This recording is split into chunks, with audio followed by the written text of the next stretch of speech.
സതീശ, തെരഞ്ഞെടുപ്പ് റിസൾട്ട് വരുന്നതിന് മുമ്പ് മംഗലാപുരത്ത് എന്തിനു പോയി? മംഗലാപുരത്ത് NDAയുടെ ഘടകകക്ഷിയായ JDS നേതാവായ ഫറൂഖിയെ എന്തിനു കണ്ടു? അവിടെ വെച്ച് അദാനി ഗ്രൂപ്പിൻ്റെ ചെയർമാനുമായി എന്തിന് കൂടിക്കാഴ്ച നടത്തി? ഈ ചോദ്യങ്ങൾ കേരളം ചോദിച്ചുകൊണ്ടിരിക്കുകയാണ്. കേരളത്തിലെ ചിന്തിക്കുന്ന ജനങ്ങളുടെ ചോദ്യമാണ്. എന്തായാലും ഇന്ന് സതീശൻ വെള്ളം കുടിച്ചു. സതീശൻ മാധ്യമപ്രവർത്തകരോട് പറയും, എന്ത് ചോദ്യങ്ങൾ വേണമെങ്കിലും ചോദിച്ചോ, ഞാൻ മറുപടി തരാം.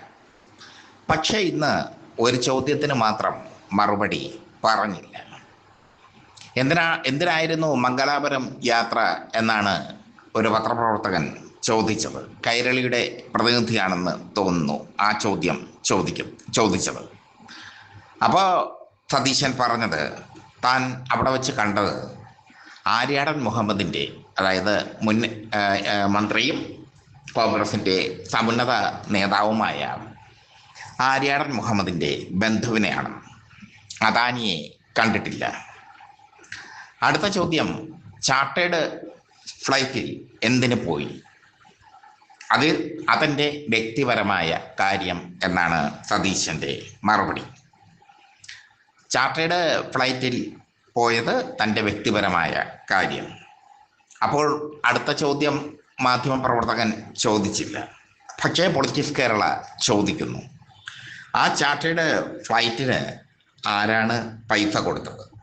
സതീശൻ്റെ സ്വന്തം പോക്കറ്റിൽ നിന്നാണോ, അതോ സതീശനോടൊപ്പം ഉണ്ടായിരുന്നു എന്ന് പറയപ്പെടുന്നു SIT ചോദ്യം ചെയ്ത ശബരിമല സ്വർണ്ണക്കള്ളക്കടത്ത് കേസിൽ ഉൾപ്പെട്ട വ്യക്തിയിൽ നിന്നാണോ? ഇതൊക്കെ അറിയണ്ടേ ജനങ്ങൾക്ക്? പൂക്കി മുഖ്യമന്ത്രിയിൽ നിന്ന് ഇതൊക്കെ അറിയാനല്ലേ മാധ്യമപ്രവർത്തകർ വന്നിരിക്കുന്നു. അദാനിയുടെ ചെയർമാനെ ഒന്നും താൻ കണ്ടിട്ടില്ല എന്ന് സതീശൻ പറയുമ്പോൾ ആ ചിത്രങ്ങളൊക്കെ സോഷ്യൽ മീഡിയയിൽ പ്രചരിച്ചതല്ലേ? വെറുതെ നുണ പറയല്ലേ നുണേശ. ചോദ്യങ്ങൾ എന്ത് വേണമെങ്കിലും ചോദിക്കാം മാധ്യമപ്രവർത്തകർക്ക്. പക്ഷേ പൊള്ളുന്ന ചോദ്യങ്ങൾ ചോദിച്ചാൽ, ഉത്തരം മുട്ടുന്ന ചോദ്യങ്ങൾ ചോദിച്ചാൽ കൊഞ്ഞണം കുത്തും സതീശൻ. അതാണ് ഇന്നത്തെ വാർത്താ സമ്മേളനത്തിൽ കണ്ടത്. മാധ്യമങ്ങൾക്ക് എല്ലാവിധ സ്വാതന്ത്ര്യവും നൽകിയിരിക്കുന്നു. സെക്രട്ടേറിയറ്റിൽ മാധ്യമങ്ങൾക്ക് സധൈര്യം കടന്നു വരാം എന്നൊക്കെ പറഞ്ഞ സതീശൻ മാധ്യമങ്ങൾക്ക് കൂച്ചുവിലങ്ങ് ഇട്ടിരിക്കുന്നു. സതീശന് വേണ്ടി ഘോരഘോരം പ്രസംഗിച്ച മനോരമയുടെ റിപ്പോർട്ടർ തന്നെ കയറ്റിവിടാത്തതിൽ പ്രതിഷേധിച്ച് അടഞ്ഞ സെക്രട്ടേറിയറ്റ് കവാടത്തിന് മുമ്പിൽ നിന്ന്, കൺട്രോൾമെന്റ് പോലീസ് സ്റ്റേഷന് ഓപ്പോസിറ്റ് ആയിട്ടുള്ള സെക്രട്ടേറിയറ്റ് കവാടത്തിന് മുമ്പിൽ നിന്ന് വളരെ വികാരധീനനായി വാർത്ത വിടുന്നത് കണ്ടു. ആ വാർത്ത വിടുമ്പോൾ അതിൻ്റെ മുകളിൽ ഒരു വലിയൊരു ഫ്ലക്സ് സതീശൻ്റെ, കേറി വാ മക്കളെ എന്നാണ് ആ ഫ്ലക്സിൽ എഴുതിയിരിക്കുന്നത്. പക്ഷേ കേറി വാ മക്കളെ എന്ന് പറയുമ്പോൾ ഗേറ്റ് അടഞ്ഞ് കിടക്കുകയാണ്. അക്രഡേഷനുള്ള മാധ്യമ പ്രവർത്തകർക്ക് പോലും സെക്രട്ടേറിയറ്റിൽ പ്രവേശിക്കാൻ ഇനി പറ്റില്ല. പയ്യെ സതീശൻ ഒരു ഏകാധിപതിയായി മാറുകയാണ്.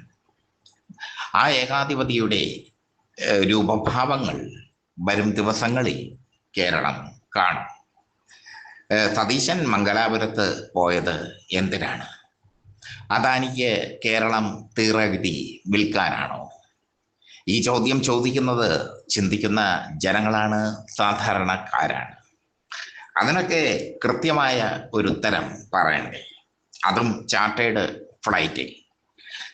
ഫ്ലൈറ്റിൽ പോകുമ്പോൾ അതിൻ്റെ വില, ആ ഫ്ലൈറ്റിനുള്ള ചാർജ് കൊടുത്തത് ആരാണ്? അതൊക്കെ ധവളപത്രം ഇറക്കിയത് കൊണ്ട് ആവില്ല. അതൊക്കെ ജനങ്ങൾ അറിയണം. അതൊക്കെ ജനങ്ങൾക്ക് അറിയേണ്ട അവകാശമുണ്ട്. കാരണം ജനങ്ങളുടെ നികുതി പണം കൊണ്ടാണ് നിങ്ങൾ നിങ്ങൾ മുഖ്യമന്ത്രി സ്ഥാനത്തിരുന്ന് വിരാജിക്കുന്നത്? ചോദ്യങ്ങൾ ചോദിച്ചുകൊണ്ട് നാളെ ജനം തെരുവിലിറങ്ങിയാൽ അവരെ കുറ്റം പറയല്ലേ സതീശ?